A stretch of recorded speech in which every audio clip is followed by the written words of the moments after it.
বিসমিল্লাহির রহমানির রহিম। আসসালামু আলাইকুম ওরহমতুল্লাহি ওবরাকাতু। আমি SMZ ইমরান হাসান, প্রভাষক, অর্থনীতি বিভাগ, মোহাম্মদপুর কেন্দ্রীয় কলেজ, ঢাকা। আর আজকে আমি অর্থনীতির দ্বিতীয় বর্ষের ইন্টারমিডিয়েট মাইক্রো ইকোনমিক্স কোর্সের একটি অধ্যায়, যার নাম উৎপাদন, তার তৃতীয় লেকচার দেওয়ার চেষ্টা করব। দ্বিতীয় বর্ষের শিক্ষার্থীদের উদ্দেশ্যে বলছি, ঈদ পরবর্তী আজকেই আমি তোমাদের সামনে হাজির হলাম। তো তোমরা আশা করি সবাই ভালো আছো। তো আমরা আজকে উৎপাদন অধ্যায় যাওয়ার আগে এই অধ্যায়ের গত 2 ক্লাসে কি পড়িয়েছিলাম সেটা নিয়ে একটু বলে নিই। আমরা দেখেছিলাম যে উৎপাদন কি, মোট উৎপাদন, গড় উৎপাদন, প্রান্তিক উৎপাদনের মধ্যে সম্পর্ক কি, এবং উৎপাদনের বিভিন্ন কর্মপর্যায়গুলো আসলে কিভাবে হয়, প্রথম পর্যায়ে কি হয়, দ্বিতীয় পর্যায়ে কি হয় এবং তৃতীয় পর্যায়ে কি হয়। পরবর্তী লেকচারে আমরা দেখতে পেয়েছিলাম 2টা বিধি তোমরা শিখছো। একটা হচ্ছে কি বলে মাত্রাগত উৎপাদন বিধি, একটা হচ্ছে মাত্রাগত উৎপাদন বিধি, আর এটা ছিল পরিবর্তনীয় উপকরণ অনুপাত বিধি। এবং আমরা প্রত্যেকটা জিনিসই দেখেছি যে ক্রমবর্ধমান, ক্রমহ্রাসমান এবং সমানুপাতিক বলে বিষয়টা আমরা দেখতে পেয়েছি। ক্রমবর্ধমান মাত্রাগত উৎপাদন, হ্রাসমান মাত্রাগত উৎপাদন এবং সমানুপাতিক মাত্রাগত উৎপাদন। পরবর্তীতে আমরা দেখতে পেয়েছি সমখরচ রেখা কি, সমউৎপাদন রেখা কি, সমখরচ রেখার বৈশিষ্ট্যগুলো কি, সমউৎপাদন রেখার বৈশিষ্ট্যগুলো কি, এবং হচ্ছে সমখরচ রেখা এবং সমউৎপাদন রেখা তোমার হচ্ছে দুইটার আসলে পার্থক্য কি। আজকে আমরা যেটা দেখব, শুরুতে আমরা দেখব আজকে যে সমখরচ রেখার তোমার হচ্ছে কি বলে এটাকে, এটা কীভাবে স্থানান্তর হয়, সমখরচ রেখার স্থানান্তর। তো আমি আমার লেকচার শুরু করতেছি। দেখো, সমখরচ রেখার স্থানান্তর। বোর্ড দেখা যাচ্ছে তাই তো, দেখতে পাচ্ছ তোমরা? হ্যাঁ, সমখরচ রেখার স্থানান্তর। মজা আছে। দেখো, আমরা জানি সমখরচ রেখা বলতে কী বোঝায়, বলো তো, তোমাদের মনে আছে? সমখরচ রেখা বলতে বোঝায় হচ্ছে খুবই সহজ বিষয়, যে রেখার বিভিন্ন বিন্দু, মনোযোগ দিয়ে শুনবা, যে রেখার বিভিন্ন বিন্দুতে দুটি উপকরণ ব্যবহারে উৎপাদনকারীর নিকট সমান ব্যয় প্রকাশ করে তাকে বলে সমব্যয় রেখা। আরেকবার বলি, যে রেখার বিভিন্ন বিন্দুতে, মানে মনে করো যে এটা হচ্ছে একটা সমব্যয় রেখা, মানে এই রেখার প্রত্যেকটা বিন্দুতে তোমার হচ্ছে সমান ব্যয় নির্দেশ করবে, কিন্তু দুটি উপকরণের ভিন্ন ভিন্ন সংমিশ্রণের মাধ্যমে। এখানে থাকে মূলধন, তোমরা জানো, এখানে থাকে শ্রম। তার মানে হচ্ছে তোমার কাছে হচ্ছে এটা হচ্ছে সমব্যয় রেখা, এটাতে মনে করো 100 টাকা আছে। তার অর্থ হচ্ছে তুমি যদি এইখানে উৎপাদন করো তাহলে তুমি বেশি মূলধন এবং কম শ্রম লাগাইতেছো। যদি তুমি এখানে উৎপাদন করো তার মানে হচ্ছে তুমি বেশি শ্রম কম মূলধন লাগাইতেছো, কিন্তু এই রেখার প্রত্যেকটা বিন্দুতে 100 টাকার ব্যয় নির্দেশ করবে। এই রেখাটাকে আমরা বলতেছি হচ্ছে সমব্যয় রেখা, যেটা তোমরা অলরেডি জানো। আমি আজকে যেটা দেখাবো সেটা হচ্ছে সমখরচ রেখার স্থানান্তর। বিষয়টা বেশ সহজ এবং মজার। যেমন 3ভাবে তোমার হচ্ছে স্থানান্তরটা হয়। একটা হচ্ছে মোট ব্যয়ের স্থানান্তর, একটা হচ্ছে উপকরণ দামের পরিবর্তন, আরেকটা হচ্ছে দুটি উপকরণের দামের সমহারে পরিবর্তন। মনোযোগ দিয়ে দেখবা, লিখছি আমি সমখরচ রেখার স্থানান্তর। আর এখানে আমি বললাম যে সমখরচ রেখার স্থানান্তর হয় 3ভাবে। একটা হচ্ছে মোট ব্যয়ের স্থানান্তর বা মোট ব্যয়ের পরিবর্তনের কারণে যেটা হয়, এটা আবার স্থানান্তর, এটার স্থানান্তর, এটা হবে পরিবর্তন। মোট ব্যয়ের পরিবর্তনের কারণে যে স্থানান্তর হয় এটাকে বলে তোমার, এটার কারণে হচ্ছে সমখরচ রেখার স্থানান্তর হতে পারে। একটা হচ্ছে উপকরণ দামের পরিবর্তনের কারণে হতে পারে, আরেকটা হচ্ছে দুটি উপকরণ দামের সমহারে পরিবর্তন। প্রথমে আমরা যেটা দেখব সেটা হচ্ছে মোট ব্যয়ের পরিবর্তনের কারণে কিভাবে তোমার হচ্ছে সমখরচ রেখার স্থানান্তর ঘটে। মনোযোগ দিয়ে দেখবা। দেখো, এটা হচ্ছে একটা সমখরচ রেখা। এটা মনে করো 100 টাকার সমখরচ রেখা। এখানে মনে করো তোমার হচ্ছে মূলধন, এখানে হচ্ছে তোমার শ্রম। তো সুতরাং এটা মূলধন, এটা শ্রম। এখন মনে করো কোনো কারণে যদি এমন হয় যে, ধরো যে আমরা ধরে নিলাম যে এখানে তোমার মূলধনের দাম হচ্ছে তোমার, ধরো মূলধনের প্রাইস হচ্ছে 20 টাকা, তাহলে তুমি কয়টা মূলধন কিনতে পারবা 100 টাকা দিয়ে? 5টা মূলধন কিনতে পারবা। আবার আমি যদি তোমার হচ্ছে এখন শ্রমের দামও ধরলাম হচ্ছে তোমার শ্রমের দামও ধরি 20 টাকা, মানে প্রাইস। তাহলে তুমি কয়টা শ্রম সর্বোচ্চ কিনতে পারবা? 5টা। তার মানে 100 টাকা দিয়ে তুমি যদি মূলধন কিনো তাহলে তুমি 5টা মূলধন কিনতে পারবা, অথবা তুমি পুরো 5টা শ্রম কিনতে পারবা। এখন মনে করো কোনো কারণে তোমার ইচ্ছা হলো যে তুমি ব্যয়টা বাড়াবা। তুমি এখন চিন্তা করলো যে তুমি 120 টাকা তুমি তোমার এর পিছনে লাগাবা। 120 মানে তুমি তোমার ব্যয়টা বাড়াইলা। এখন মোট ব্যয় তুমি পরিবর্তন করছো, এই যে মোট ব্যয়ের পরিবর্তন হয়েছে মনে করো 120। তার মানে ধরলাম এখন মূলধন মনে করো তুমি 20 টাকা যদি থাকে, তুমি মূলধন কয়টা কিনতে পারবা? শ্রম 6 টাকা, তাহলে মূলধন 6টা, 6 20 120, শ্রমও 6টা, 6 20 120। তার মানে যেহেতু তোমার মোট ব্যয়ের পরিবর্তন করছে, এখন তুমি দুইটা জিনিসই বেশি বেশি ব্যবহার করতে পারবা। এই জন্য এটাকে আমরা বলতেছি মোট ব্যয়ের স্থানান্তরের মাধ্যমে সমখরচ রেখার স্থানান্তর ঘটছে। এই ঠিক একইভাবে যদি আমরা করি, এই মনে করো করলাম, ধরো যে এখানে তোমার 100, যেটা বললাম 5 5 তোমরা জানো।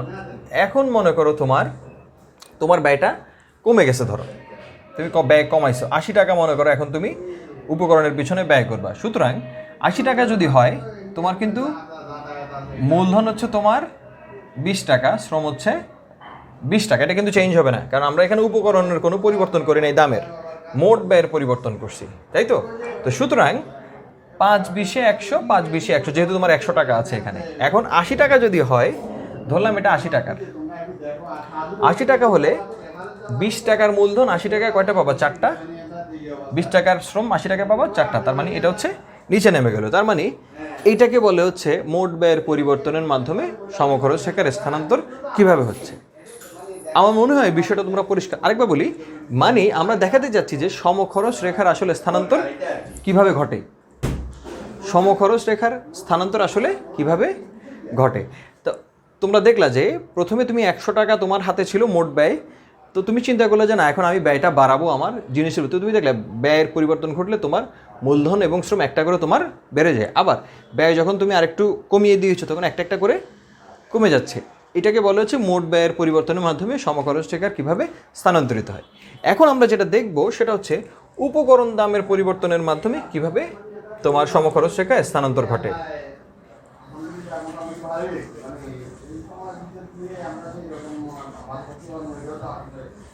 এখন উপকরণ দামের স্থানান্তর পরিবর্তন দেখো, মনে করো তোমার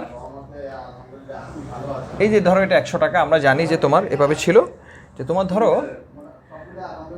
5টা তোমার ইয়া ছিল, 5টা ইয়া ছিল 100, কথা বলো না বা। হ্যাঁ, এখন আমরা দেখতে পাচ্ছি, দেখো এখানে তোমরা যে আমরা বললাম কি যে মূলধন 20 টাকা, শ্রম 20 টাকা, মূলধন 20, শ্রম 20। তো এখানে জিনিসটা উপকরণ দামের পরিবর্তন হবে, বুঝছো? তো উপকরণ দামের যেহেতু পরিবর্তন হবে, সুতরাং আমরা ধরে নিলাম যে কোনো কারণে তোমার মনে করো কোনো কারণে তোমার কি বলবো এটাকে, ধরো তোমার শ্রমের দাম বেড়ে গেল। ধরো শ্রমের দাম 20-এর জায়গায় এখন শ্রমের দাম হয়ে গেল 25, দামের পরিবর্তন ঘটছে। তার মানে কি, তুমি আগে যে পরিমাণ শ্রম ভোগ করতে পারতা, এখন কি সেই পরিমাণ শ্রম তুমি ব্যবহার করতে পারবে উৎপাদনে? না, এখন তোমার শ্রমের পরিমাণ কমে যাবে, 4 হবে। কেন? কারণ এখন 4 25 100, কারণ তোমার যেহেতু শ্রমের দাম বাড়ছে, তার মানে তুমি মূলধন 5টা এবং শ্রম 4টা দিয়ে এখন তুমি উৎপাদন করতে চাবা। ঠিক একইভাবে যদি এমন হয়, দেখো ধরো তোমার কোনো কারণে মনে করো তোমার এটা 5, এটা মনে করো তোমার এটা মনে করো 5, ধরো 5। এখন কোনো কারণে যেটা হলো যে তোমার আমার মূলধন ছিল তোমার এখানে 20, শ্রম ছিল তোমার 20। এখন কোনো কারণে তোমার শ্রমের দামটা যদি কমে যায়, মনে করো শ্রমের দাম হয়ে গেল ধরো 10 যদি হয়, এখন তুমি দেখো, চিন্তা করে দেখো শ্রমের দাম কমে গেছে কি, তুমি তোমার যে মোট ব্যয় তার অনেক অংশ দিয়ে তুমি শ্রমটা বেশি কেনার চেষ্টা করবা, কারণ যেহেতু শ্রমের দাম কমে গেছে, মূলধনের দাম অপরিবর্তিত আছে। তার মানে 100 টাকা দিয়ে তুমি শ্রম কিনতে পারবা কতগুলো? এখন 10টা না? এই যে এখান থেকে যে এখানে আসছে এটাকে আমরা বলতেছি হচ্ছে উপকরণ দামের পরিবর্তনের কারণে সমখরচ টাকার স্থান। এটাতে দেখাইছি হচ্ছে উপকরণের দাম বেড়ে গেছে, এখানে দেখালাম হচ্ছে উপকরণের দাম কমে গেছে। এই হচ্ছে বিষয়।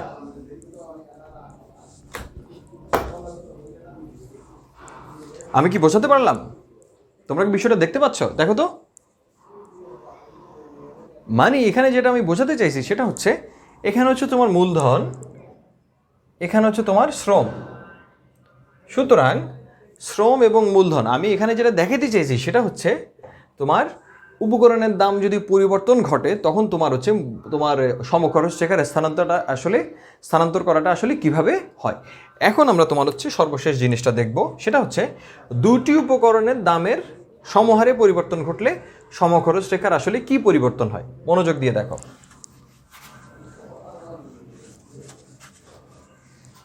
দেখো, ধরো আমি যেটা বললাম সেটা হচ্ছে ধরো সমহারে কিন্তু পরিবর্তন বলছি, তাই না?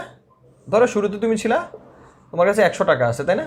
এটা 100 টাকার হচ্ছে সমবায় রেখা। এখন কোনো কারণে মনে করো যে দুইটা উপকরণের দামই মনে করো বেড়ে গেছে। কত হয়েছে? এগুলোতে ছিল 20 টাকা, মূলধন হচ্ছে 20, শ্রম হচ্ছে 20। এখন মনে করো মূলধন হয়েছে 25, শ্রম হয়েছে 25, একই হারে বাড়ছে। তার মানে কি এখন সে কি বেশি পরিমাণ শ্রম এবং মূলধন ভোগ করতে পারবে না? তার এখন মূলধন এবং শ্রম ভোগের পরিমাণ বা তোমার ব্যবহারের পরিমাণ কমে যাবে। চারটা কেন? কারণ 4×25 100, 4×25 100। আবার মনে করো এখানে আমরা দেখালাম এটা নিচের দিকে আসলো। আবার যদি এমন হয় যে কে মনে করো তোমার হচ্ছে 10 এলো, মনে করো 10, তার মানে এখন কি হবে বলো তো? দুইটারই দাম কমে গেছে উপকরণে, তার মানে এবার তুমি বেশি পরিমাণ জিনিস উপকরণ তুমি তোমার উৎপাদনে লাগাইতে পারবা। তার মানে এখানে হচ্ছে এখন 10 10 100, 10 10 100। এটা আমি কি বুঝাইছি? এটা আমি বুঝাইছি যে দুটি উপকরণের দাম যদি একই হারে পরিবর্তন ঘটে তখন তোমার আসলে সমখরচ রেখার আসলে কি পরিবর্তন হয়। আমার মনে হয় বিষয়টা তোমরা মোটামুটি পরিষ্কার। এখন আমরা তোমার হচ্ছে যেটা দেখব সেটা হচ্ছে, তোমরা তো বিষয়টা বুঝতে পারছো আমার মনে হচ্ছে, না বুঝলে আমাকে মেসেঞ্জারে নক করবা। ওকে, এখন আমরা যেটা দেখব সেটা হচ্ছে কিভাবে আমরা আসলে তোমার উৎপাদনকারীর ভারসাম্য নির্ণয় করতে পারি। উৎপাদনকারীর ভারসাম্য, বেশ মজা, খুব মজা, তোমরা জানো। আচ্ছা, তোমরা যখন ভোক্তার ভারসাম্য পড়ছিল তখন তোমাদের এই চিত্রটা তোমরা দেখছো, আমার যতদূর মনে আছে সেটা হচ্ছে এই হচ্ছে তোমার বাজেট রেখা, এই হচ্ছে নিরপেক্ষ রেখা। এখানে তোমার অনেকগুলো তোমার হচ্ছে বাজেট রেখা ছিল, এটাকে আমরা ভারসাম্য বলছি। আবার এভাবেও তোমরা দেখছো অনেকগুলো নিরপেক্ষ রেখা ছিল তোমার এখানে। কোথায় তোমার বাজেট রেখা, এই অনেকগুলো নিরপেক্ষ রেখা ছিল তোমার বাজেট রেখা, এটার সঙ্গে এভাবে ট্যানজেন্ট হয়েছে। এই পয়েন্টে আমরা বলছি তোমার হচ্ছে ভোক্তার ভারসাম্য। ঠিক একইভাবে তোমার হচ্ছে উৎপাদনকারীর ভারসাম্য আমরা নির্ণয় করব। খুব বেশি পার্থক্য নাই, মাথায় রাখতে হবে ক্রেতার জন্য যেটা বাজেট রেখা, বিক্রেতার জন্য সেটা সমখরচ বা সম ব্যয় রেখা। আবার ক্রেতার জন্য যেটা নিরপেক্ষ রেখা, বিক্রেতার জন্য সেটা সম উৎপাদন রেখা। তো ভারসাম্যটা উৎপাদনকারীর ক্ষেত্রে দুইভাবে হতে পারে। একটা হচ্ছে, মনোযোগ দিয়ে দেখবা, সর্বনিম্ন ব্যয়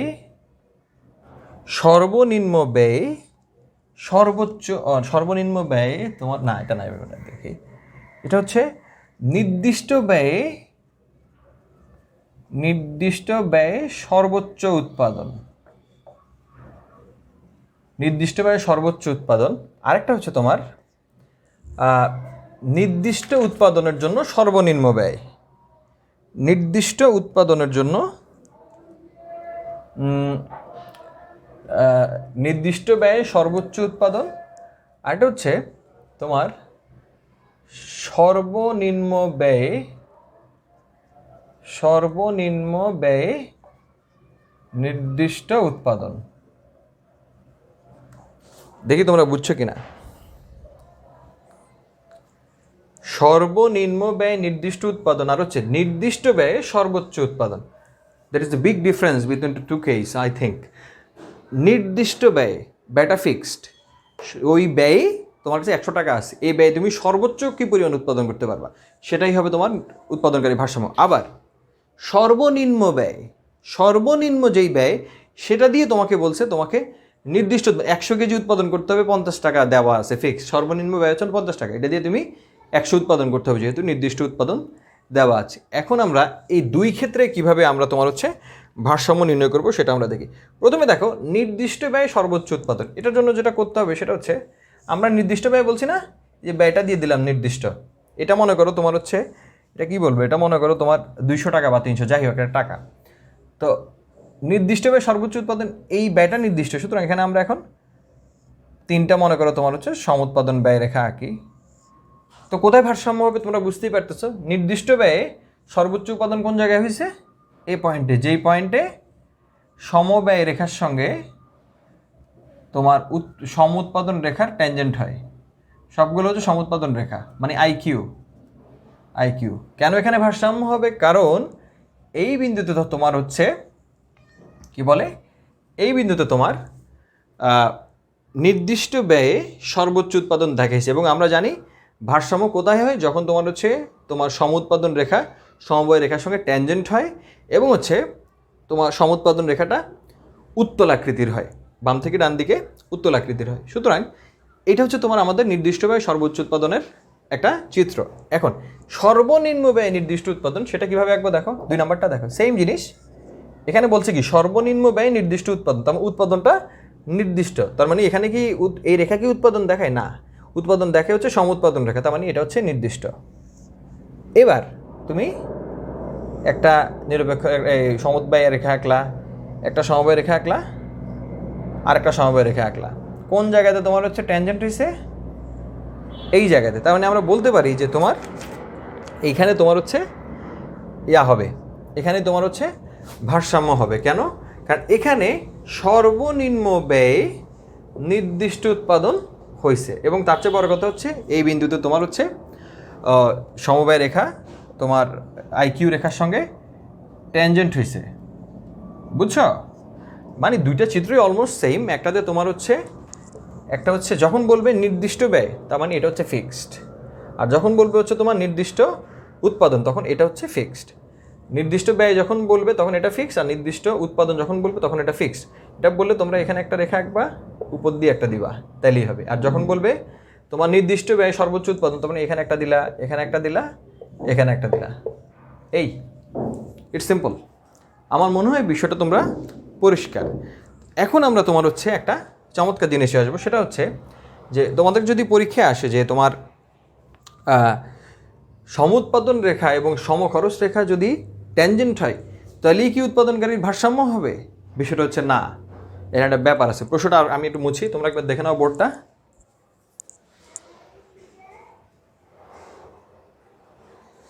দেখতে পাচ্ছ তোমরা বোর্ডটা? আচ্ছা, এখন আমি এটা মুছি। এখন একটা গুরুত্বপূর্ণ প্রশ্ন নিয়ে আমরা আলোচনা করব, ছোট্ট, খুবই সহজ প্রশ্ন হচ্ছে এই যে তোমার সমউৎপাদন রেখা ও সমখরচ রেখা স্পর্শক হলেই কি ভোক্তার উৎপাদনকারীর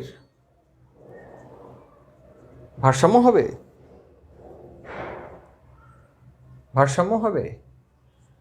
উত্তর হচ্ছে না। কেন না? মনোযোগ দিয়ে দেখো। ধরো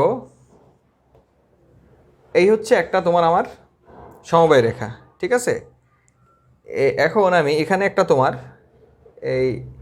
এই হচ্ছে মনে করো তোমার আরেকটা সমবায় রেখা। এখন ধরো এটা হচ্ছে একটা সমউৎপাদন রেখা, মনোযোগ দিয়ে দেখো। তো এখন এই বিন্দুতেও স্পর্শক হয়েছে, এই বিন্দুতেও স্পর্শক হয়েছে তোমার হচ্ছে আমার, এটা হচ্ছে সমউৎপাদন রেখা, এই দুইটা হচ্ছে সমবায় রেখা। তো হিসাব মধ্যে কি তোমার এখানেও ভারসাম্য হওয়ার কথা, এখানেও ভারসাম্য হওয়ার কথা না, কারণ দুই জায়গাতেই তোমার হচ্ছে সমউৎপাদন রেখা সমবায় রেখার সঙ্গে ট্যানজেন্ট হয়েছে, তাই না? কিন্তু মজার বিষয় হচ্ছে না, এখানে ভারসাম্য হবে এই বিন্দুতে, কারণ ভারসাম্যের তোমার যে শর্ত আছে সেটা হচ্ছে সমুৎপাদন রেখা এবং সমখরচ রেখা স্পর্শক হবে, এটা একটা হচ্ছে কন্ডিশন। বাট আরেকটা জিনিস আছে, সেটা হচ্ছে তোমার ভারসাম্য বিন্দুতে সমুৎপাদন রেখা উত্তল হইতে হবে। উত্তল মানে হচ্ছে নর্মালি লেখাগুলো এরকম হয়, উত্তল নর্মাল উত্তল রেখা এরকম হয়। তো এই জায়গাতে তুমি চিন্তা করো, এই জায়গাতে তোমার হচ্ছে রেখাটা হচ্ছে এমন না, এই জায়গাতে, তার মানে এখানে কখনোই তোমার হচ্ছে ভারসাম্য হবে না। ভারসাম্য হবে তোমার হচ্ছে সমুৎপাদন রেখা যে অংশে উত্তল হবে, এই অংশে উত্তল হয়েছে, তার মানে এই বিন্দুতে ভারসাম্য হবে। তার মানে হচ্ছে সমুৎপাদন রেখা এবং স্পর্শক হলেই যে ভারসাম্য হবে বিষয়টা তা না, ওইটা হচ্ছে একটা শর্ত যে এটা হইতে হবে। এরপরে এই শর্তটা আরও গুরুত্বপূর্ণ যে ভারসাম্য বিন্দুতে অবশ্যই তোমার হচ্ছে তোমার সমুৎপাদন রেখাকে তোমার উত্তল হইতে হবে। সো আমার মনে হয় বিষয়টা তোমরা এখন পরিষ্কার। এখন আমরা তোমার হচ্ছে একটা নতুন জায়গায় যাব, সেটা হচ্ছে আজকে আমরা উপকরণের দাম প্রভাব নিয়ে আলোচনা করব। কিসের দাম প্রভাব? তোমরা ওই ভোক্তার ভারসাম্য যখন পড়ছিলা বা ভোক্তার আচরণ যেই অধ্যায় পড়ছিলা, তখন তোমরা দাম প্রভাব পড়ছিলা, আয় প্রভাব পড়ছিলা, পরিবর্তক প্রভাব পড়ছিলা। আমার মনে হয় বিষয়টা তোমাদের টুকটাক মনে আছে। তো এইখানে উপকরণের ক্ষেত্রেও তোমার হচ্ছে উপকরণের দাম প্রভাব আমাদেরকে দেখতে হবে। দেখো, খুবই সহজ, উপকরণের দাম প্রভাব, উপকরণ দাম প্রভাব, বিষয়টা মজা আছে। দেখো, আচ্ছা, এই হচ্ছে তোমরা জানো, খুব সহজ, অলরেডি তোমরা বিষয়টা জানো, উপকরণ দাম প্রভাব। আচ্ছা, মানে দেখব ভারসাম্যের উপর উপকরণের দাম পরিবর্তনের ফলাফল, মনোযোগ দিয়ে দেখবা। এটা মনে করো মূলধন, এটা মনে করো শ্রম, এটা মূলধন, এটা শ্রম, 0 0, এটা কে, এটা এল, কে এল। তো সুতরাং মনে করো আমরা প্রথমে যা দেখাবো হচ্ছে ভারসাম্যের উপর উপকরণের দাম পরিবর্তনের ফলাফল। মনে করো তোমার কোনো কারণে শ্রমের দামটা কমে গেছে, ঠিক একইভাবে আমরা যখন পড়ছিলাম তোমার হচ্ছে ভোক্তার ক্ষেত্রে সেম জিনিস, কোনো কারণে শ্রমের দাম কমে গেছে। শ্রমের দাম কমে গেলে আগের পরিমাণ অর্থ দিয়েই এখন উৎপাদনকারী কি বেশি শ্রম নিয়োগ করতে পারবে না, যেহেতু শ্রমের দাম কম। আগে শ্রম ছিল 20 টাকা, এখন শ্রম হয়ে গেছে 10 টাকা। তার মানে আগের পরিমাণ অর্থ দিয়ে সে এখন বেশি পরিমাণ শ্রম নিতে পারবে। তার মানে তার এখান থেকে এখানে আসছে তোমার হচ্ছে ভারসাম্য। তার মানে আগে সে মনে করো তোমার এখানে তার ভারসাম্য ছিল, এখন তার ভারসাম্য হবে এইখানে, যেহেতু তোমার হচ্ছে শ্রমের দাম কমে গেছে। এখন কোনো কারণে যদি এমন হয়, তো মনে করো সে তোমার নর্মালি এখানে আছে ধরো, এখন মনে করো কোনো কারণে শ্রমের দামটা বেড়ে গেছে। আগে মনে করো শ্রমের দাম ছিল 20 টাকা, এখন শ্রমের দাম হচ্ছে 40 টাকা। তার মানে সে এখন তোমার হচ্ছে শ্রমের ব্যবহারটা কমাই দিয়ে সে মনে করো এখানে গেল, যে এখান থেকে যে এখানে আসছে, এটা কেন আসছে? তোমার উপকরণের দাম বেড়ে গেছে। আর এখান থেকে যে এখানে আসছে, কেমনে আসছে? কারণ হচ্ছে উপকরণের দাম কমে গেছে। এইটি হচ্ছে তোমার উপকরণের দাম প্রভাব। বুঝছো বিষয়টা? মানে দুইটা উপকরণের মধ্যে একটা উপকরণের দাম পরিবর্তনের কারণে আমাদের যে প্রভাব হয় সেটাকে বলে দাম প্রভাব। আবার এভাবে বলতে পারো যে মোট ব্যয়কে স্থির রেখে কোনো একটি উপকরণের দাম বাড়লে বা কমলে যেই পরিবর্তন পরিলক্ষিত হয় তাকে বলে উপকরণের দাম প্রভাব। সিম্পল। এখন আমরা তোমার হচ্ছে সম্প্রসারণ প্রভাবটা দেখব। কি দেখব? সম্প্রসারণ প্রভাব। এটাও বেশ সহজ, দেখো। আচ্ছা,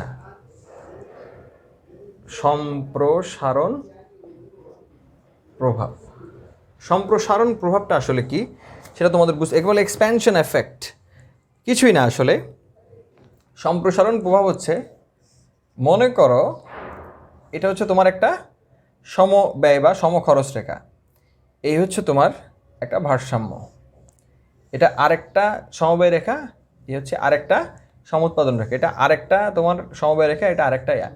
এই যে পয়েন্টগুলো আছে না, এই যে তোমার ভারসাম্য যে বিন্দুগুলো আছে, এগুলো যদি আমরা যোগ করি তাহলে আমরা যে পথ পাবো এটাকে আমরা বলবো হচ্ছে সম্প্রসারণ পথ। এটা যদি আমরা এখান থেকে এভাবে যোগ করে দিই, এটাকে আমরা বলবো সম্প্রসারণ পথ। কি বলে এটাকে? সম্প্রসারণ পথ। তার মানে হচ্ছে এটা মনে করো 10 কেজি ধান, এটা 20 কেজি ধান, এটা 30 কেজি ধান, এটা বাড়তেছে না? এই যে পয়েন্টগুলো আছে এগুলো যোগ করলে আমরা যে রেখাটা পাবো এটাকে বলে সম্প্রসারণ পথ। আসলে এই জিনিসটা হচ্ছে এই যে উপকরণের দাম যদি অপরিবর্তিত থাকে, মনোযোগ দিয়ে শোনো, উপকরণের দাম অপরিবর্তিত থাকলে উৎপাদনকারী আর্থিক ব্যয় বরাদ্দ বৃদ্ধি করলে তোমার ভারসাম্য অবস্থার যে পরিবর্তন হয় তাকে বলে তোমার এই যে সম্প্রসারণ প্রভাব। আরেকবার শোনো, উপকরণের দাম অপরিবর্তিত আছে, মানে লেবার এবং ক্যাপিটালের দামের কোনো পরিবর্তন হয় নাই, মানে উপকরণের দাম অপরিবর্তিত অবস্থায় উৎপাদনকারী আর্থিক ব্যয় মানে তোমার হচ্ছে মোট ব্যয়টা যদি বৃদ্ধি করে, তখন তোমার হচ্ছে ভারসাম্য অবস্থায় যে পরিবর্তন আসবে তাকে আমরা বলতেছি হচ্ছে তোমার সম্প্রসারণ প্রভাব। এই যে দেখছো এখানে ছিল মনে করো 20 টাকা, এটা 30 টাকা, এটা 40 টাকা, এর জন্য উৎপাদন এভাবে বাড়ছে। এখন ধরো এটা 100 টাকা, এটা 200, এটা 300। এই ঠিক একইভাবে সংকোচন প্রভাবটা কী হবে বলো তো দেখি? সংকোচন প্রভাব জাস্ট হচ্ছে সেম জিনিস, বাট এটা ধরো এই এই এই শুরুতে এখানে ছিল, তারপরে এখানে আসছো, তারপরে এখানে আসছো, 3টা পয়েন্ট যোগ করছো, যে রেখাটা তুমি পাচ্ছ এটাকে আমরা বলতেছি হচ্ছে সংকোচন প্রভাব। মানে উপকরণের দাম অপরিবর্তিত থাকলে আর্থিক ব্যয় যদি হ্রাস করা হয় তাহলে তোমার ভারসাম্যের যেই পরিবর্তন হবে সেটাকে আমরা বলবো হচ্ছে সংকোচন প্রভাব। এই আচ্ছা, এখন আমার যে মূল যে বিষয়টা সেটা হচ্ছে আমাদেরকে একটু বুঝতে হবে বিষয়টা, সেটা হচ্ছে আমরা দেখলাম হচ্ছে উপকরণের দাম প্রভাব, সম্প্রসারণ প্রভাব, সংকোচন প্রভাব। এখন আমরা যেটা দেখব সম্প্রসারণ পথ থেকে মোট খরচ রেখা আমরা কিভাবে অঙ্কন করব। দেখো এটা হচ্ছে সম্প্রসারণ পথ, কিভাবে মোট খরচ রেখা আঁকবা দেখো, মানে এই রেখা থেকে আমরা কিভাবে মোট ব্যয় রেখা আঁকবো।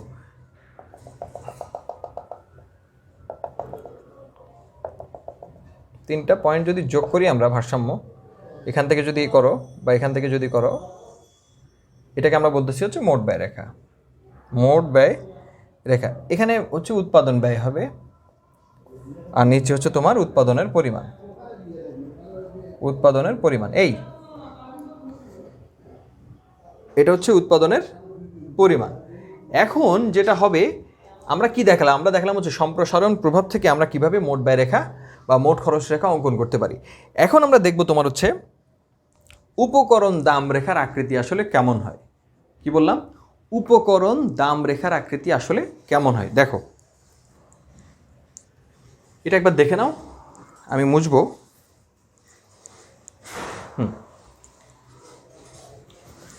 উপকরণ দাম রেখার আকৃতি মূলত কেমন হয়। আচ্ছা, তো এখানে যেটা ইম্পর্টেন্ট সেটা হচ্ছে আমাকে ধরো এই হচ্ছে আমার সমবায় রেখা, এই হচ্ছে তোমার একটা ভারসাম্য। এখন যদি এমন হয় যে তোমার মনে করো এটা মূলধন, এটা হচ্ছে শ্রম, যদি এমন হয় যে স্বল্পকালীন উৎপাদন অপেক্ষক, আমরা যদি স্বল্পকালীন উৎপাদন অপেক্ষক চিন্তা করি, তার মানে হচ্ছে একটা উপকরণ মিনিমাম ফিক্সড আছে, তাহলে স্বল্পকালীন উৎপাদন অপেক্ষকের বেলায় মূলধন যদি স্থির থাকে, দেখো মূলধন স্থির এতটুকু আছে, মূলধন যদি স্থির থাকে, শ্রম যদি পরিবর্তনশীল হয়, ধরো যে শ্রম তোমার হচ্ছে বাড়ছে, মনে করো মূলধন তো স্থির, তার মানে ভারসাম্য হবে এইখানে। কারণ এটা সোজা হয়েছে কেন? দেখো এই রেখাটা আমি সোজা আঁকছি ইচ্ছাকৃতভাবে। কেন ইচ্ছাকৃতভাবে করছি? কারণ আমি দেখাতে চাচ্ছি যে তোমার যদি স্বল্পকালে মূলধন যদি স্থির থাকে, তাহলে যদি শ্রমের দাম কমে বা শ্রমের উপকরণের দাম যদি কমে যায়, তাহলে তোমার আসলে আমার উপকরণের দাম রেখার আকৃতিটা কেমন হবে। তো এই ক্ষেত্রে দেখো এই যে রেখাটা দেখছো না, রেখাটা সোজা হয়েছে না, স্ট্রেইট লাইন হয়েছে, এটাকে আমরা বলতেছি পিপিসি, বা এটাকে আমরা বলতে পারি তোমার হচ্ছে এটা পিপিসি না বলে এটাকে আমরা অন্য কোনো নাম দিতে পারি না, এটাকে আমরা বলতে পারি তোমার হচ্ছে ফ্যাক্টর প্রোডাকশন কার্ভ বলা যায়, ফ্যাক্টর প্রোডাকশন কার্ভ, এফপিসি বলা যায়, এফপিসি বা তোমার হচ্ছে ফ্যাক্টর প্রোডাকশন কার্ভ, এটা ভূমি অক্ষের সমান্তরাল হবে। ঠিক একইভাবে যদি এমন হয়, যদি তুমি মনে করো মূলধন না, তুমি শ্রমকে মনে করো তুমি স্থির রাখবা, শ্রম স্থির, মনে করো এটা আমি একটা দিই, ধরো এটা দিলাম, শ্রম হচ্ছে ফিক্সড, এটা শ্রম ফিক্সড, তাহলে শ্রমের কোনো নড়চড় নাই, তাই তো?